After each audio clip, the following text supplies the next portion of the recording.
चंद्रपुरी से कुछ ही फासले पर एक पुरानी हवेली थी जो कई सालों से वीरान और खाली रहती थी।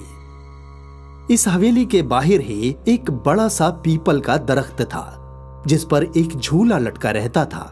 अक्सर रात के वक्त ये झूला खुद ब खुद झूलने लगता था और आसपास का इलाका शोर से गूंजने लगता था।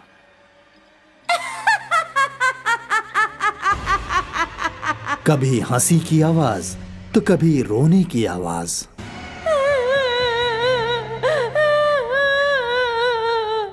लोग इस हवेली के आसपास भी भटकने से डरा करते थे। एक रात की बात है, रणवीर अपनी बीवी शिखा और दुख्तर पति के साथ कहीं जा रहा था। काफी देर हो गई ना, अब तक हमें पहुंच जाना चाहिए था। हाँ, शायद हम रास्ता भटक गए हैं। अब्बा, मुझे खौफ हो रहा है। ये जंगल है, यहाँ जंगली जानवर भी होंगे। कहीं किसी जंगली जानवर ने हम पर हमला किया तो? अरे बेटा, ऐसा हरगिज नहीं होगा। ये जंगल नहीं है, गांव है। आसपास कोई ना कोई जरूर रहता होगा। उन लोगों की कार कुछ फासले तक चली और यकायक रुक गई। क्या हुआ? मालूम नहीं, गाड़ी यकायक रुक गई। रणवीर ने गाड़ी चालू करने की कोशिश की लेकिन गाड़ी चालू नहीं हो रही थी। तभी शिखा का तवज्जो हवेली की जानिब गया।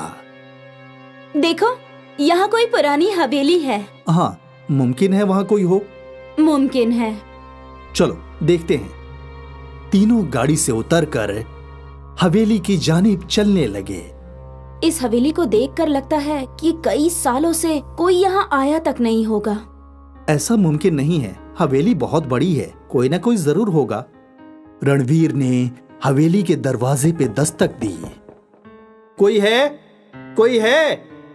और तभी एक ज़ईफा खातून एक हाथ में लाठी और दूसरे हाथ में लालटेन लेकर उनके रूबरू आईं। कौन हो तुम? अम्मा, मैं रणवीर हूँ। ये मेरी बीवी शिखा और ये मेरी दुख्तर प्रीति है। हमारी कार यहीं सामने बंद हो गई है। रात भी काफी हो गई है। क्या हम यहाँ सुबह तक रह सकते हैं क्या? रह तो सकते हो, लेकिन ये हवेली कई सालों से बंद है। अंदर सब कुछ टूटा फूटा है। कोई बात नहीं, हमें सिर्फ सर पे छत मिल जाए, यही काफी है। ठीक है। उस ज़ईफा खातून ने हवेली का दरवाजा खोला और फिर सभी लोग अंदर दाखिल हुए। आज रात तुम लोग यहीं हॉल में सो जाना। जी। ज़ईफा खातून वो लालटेन वहीं रखकर चली गईं। उनके जाने के बाद शिखा और रणवीर गुफ्तगू करने लगे। कितनी अजीब खातून थी ना ये। हाँ, लेकिन कम से कम रात गुजारने के लिए वक्त पे छत तो मिल गई, वरना इतनी रात को इस वीरान इलाके में हम कहाँ भटकते। बजा फरमाया। प्रीति, बेटा तुम्हें सोफे पे सो जाओ, आप उस पर सो जाइए, मैं यहीं सोती हूँ। ठीक है। रात काफी हो चुकी थी, इसलिए तीनों को जल्दी ही नींद आ गई। गहरी नींद। आधी रात को शिखा की आंख खुली तो उसने देखा कि उनकी दुख्तर प्रीति वहां नहीं है। प्रीति, प्रीति! शिखा की चीख सुनकर रणवीर भी उठ गया। क्या हुआ? प्रीति यहाँ नहीं है। यहीं कहीं होगी। इतनी रात को कहाँ जा सकती है? रणवीर और शिखा प्रीति की तलाश में लग गए। वो लालटेन लेकर हवेली के अंदर उसकी तलाश करने लगे। प्रीति! प्रीति! प्रीति! शिखा और रणवीर हवेली के हर कमरे में गए, लेकिन प्रीति कहीं नहीं मिली। प्रीति कहाँ चली गई? तभी रणवीर का तवज्जो खिड़की के बाहर गया। शिखा, वहां देखो। प्रीति! प्रीति पीपल के दरख्त के झूले पर बैठी थी। शिखा और रणवीर दौड़कर हवेली के बाहर आए। उन दोनों ने देखा कि प्रीति किसी से गुफ्तगू कर रही थी, लेकिन वहां कोई नहीं था। प्रीति, तुम यहाँ क्या कर रही हो? मम्मी, ये चाची जान मुझे यहाँ ले आई। कौन चाची जान? यहाँ कोई नहीं है। जब शिखा और रणवीर प्रीति के पास पहुंचे तो वो यकायक हवा में उड़ने लगी। मम्मी, प्रीति।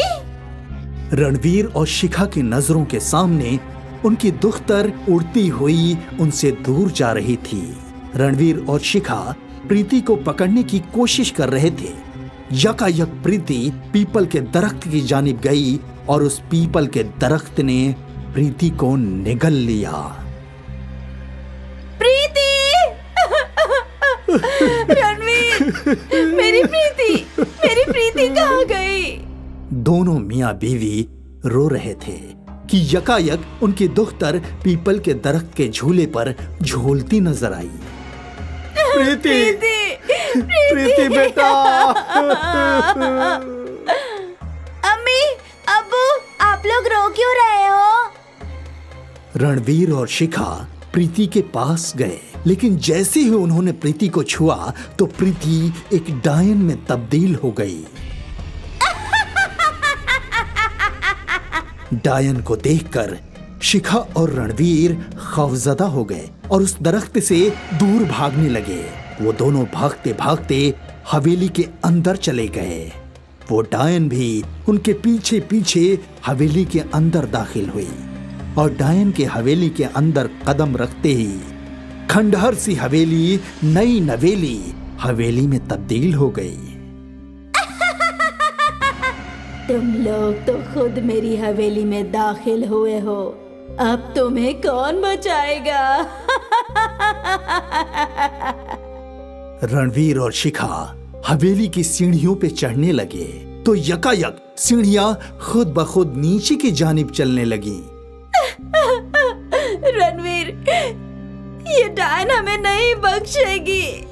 सही कहा, हरगिज नहीं बख्शूंगी। डायन ने शिखा और रणवीर को जमीन पर पटक दिया और जोर जोर से हंसने लगी।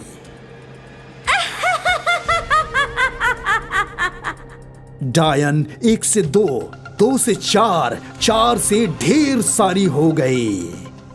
सारी डायने एक साथ जोर जोर से हंस रही थी।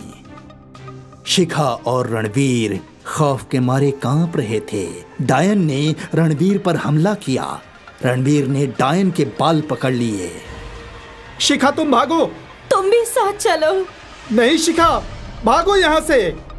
रणवीर डायन के बाल खींचने लगा। छोड़ दे मेरे बाल, मैं तुझे मार डालूंगी। यकीनन तू मुझे मार दे, लेकिन मैं तेरा भी खात्मा कर दूंगा। डायन गुस्से में रणवीर को दीवारों पर पटकने लगी।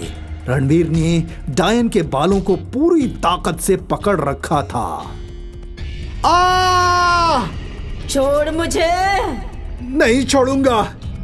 डायन रणवीर को यहाँ वहां पटक रही थी और फिर जब रणवीर जमीन पर गिरा उसके हाथ लालटेन लग गई। उसने फौरन लालटेन का कांच तोड़कर डायन के बालों में आग लगा दिया। डायन जलने लगी और साथ ही पूरी हवेली भी जलने लगी। रणवीर जैसे तैसे हवेली से बाहर निकला। शिखा रो रही थी। रणवीर को जिंदा देखकर उसके चेहरे पर थोड़ा सुकून नजर आया। रणवीर! दोनों जिंदा तो थे, लेकिन अभी भी उनकी आंखों में अश्क थे। मेरी प्रीति। शिखा रणवीर के गले लगकर रो रही थी कि प्रीति पीपल के दरख्त की जानिब से दौड़ती हुई उनके पास आई। प्रीति तो ठीक है। प्रीति जिंदा है। शिखा ने दौड़कर अपने दुख्तर को गले लगाया, उसका माथा चूमा।